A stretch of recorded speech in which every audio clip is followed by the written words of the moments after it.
വിമർശകർക്ക് കണക്കിന് മറുപടിയുമായി ശശി തരൂർ. ദിവസേന കേന്ദ്ര സർക്കാരിനെ പുകഴ്ത്തുന്ന ശശി തരൂരിനോടുള്ള നേതാക്കളുടെ അമർഷം ശക്തമാണ്. പക്ഷേ ആരും തുറന്നു പറയുന്നില്ലെന്ന് മാത്രം. പാർട്ടിക്ക് ഇത്രയധികം ദോഷം വരുത്തിയിട്ടും നേതൃത്വം തരൂരിനെ പുറത്താക്കാനും തയ്യാറാകുന്നില്ല. കാരണം തരൂർ ആഗ്രഹിക്കുന്നത് അതാണെന്ന് കോൺഗ്രസിന് നന്നായി മനസ്സിലായിട്ടുണ്ട്. എന്നാൽ കോൺഗ്രസ് നേതാക്കളായ രാജ്മോഹൻ ഉണ്ണിത്താനും കെ മുരളീധരനും പരസ്യ വിമർശനം ഉന്നയിച്ച് രംഗത്തെത്തിയിരുന്നു. ഇതിനെ കുറിക്കൊള്ളുന്ന മറുപടിയാണ് തരൂർ ഇന്ന് നൽകിയത്. തനിക്കെതിരെ കോൺഗ്രസിൽ പരസ്യ വിമർശനം ഉന്നയിക്കുന്നവരുടെ പദവി എന്തെന്നായിരുന്നു രാജ്മോഹൻ ഉണ്ണിത്താന്റെയും കെ മുരളീധരന്റെ പേരെടുത്തു പറയാതെ ശശി തരൂർ ചോദിച്ചത്. അങ്ങനെയുള്ളവർ വല്ലതും പറയുന്നതിന് താൻ എന്ത് ചെയ്യാനാണെന്നും അദ്ദേഹം ചോദിച്ചു. പാർട്ടിയെ കൊണ്ട് നേടാവുന്നതെല്ലാം നേടിയ ശേഷം പാർട്ടിക്ക് പുറത്തുനിന്ന് ഇനി എന്തെല്ലാം നേടണമെന്ന് തരൂർ ചിന്തിക്കുന്നുവെന്നായിരുന്നു ഉണ്ണിത്താന്റെ വിമർശനം.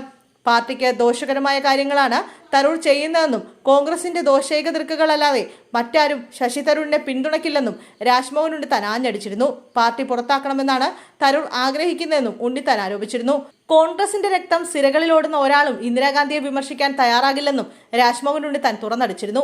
ശശി തരൂർ ചെയ്യുന്നതെല്ലാം പാർട്ടിക്ക് ദോഷകരമായ കാര്യങ്ങളാണ്. കോൺഗ്രസിന്റെ ഭാഗമല്ലാതെ എന്തെങ്കിലും നേടാനുണ്ടോ എന്നാണ് അദ്ദേഹം ഇപ്പോൾ ചിന്തിക്കുന്നത്. കോൺഗ്രസ് തകർന്നു കാണണമെന്ന് ആഗ്രഹിക്കുന്നവരാണ് തരൂരിനൊപ്പമുള്ളതെന്നും അദ്ദേഹം പറഞ്ഞിരുന്നു. തരൂർ ഇപ്പോൾ ഞങ്ങളുടെ കൂടെ ഇല്ലെന്നും തരൂരിനെ തിരുവനന്തപുരത്തെ പാർട്ടി പരിപാടികളിൽ പങ്കെടുപ്പിക്കില്ല എന്നുമായിരുന്നു കെ മുരളീധരന്റെ പ്രതികരണം. നിലപാട് തിരുത്താത്തിടത്തോളം കാലം തിരുവനന്തപുരത്തെ പാർട്ടിയിലെ ഒരു പരിപാടിയിലും പങ്കെടുപ്പിക്കില്ലെന്ന് മുരളീധരൻ തുറന്നടിച്ചിരുന്നു.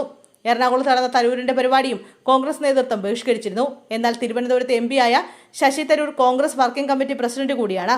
അദ്ദേഹത്തെ തിരുവനന്തപുരത്തെ പരിപാടിയിൽ പങ്കെടുപ്പിക്കില്ലെന്ന് സംസ്ഥാന നേതൃത്വം പറയുമ്പോൾ അത് അനൌദ്യോഗിക ബഹിഷ്കരണം തന്നെയാണ്. മനസ്സുകൊണ്ട് തരൂർ പാർട്ടിക്ക് പുറത്താണ്. അതുകൊണ്ട് പാർട്ടിക്ക് പുറത്തുള്ള വ്യക്തിയെ പങ്കെടുപ്പിക്കേണ്ട കാര്യമില്ല എന്നാണ് മുരളീധരൻ പറയാതെ പറഞ്ഞത്.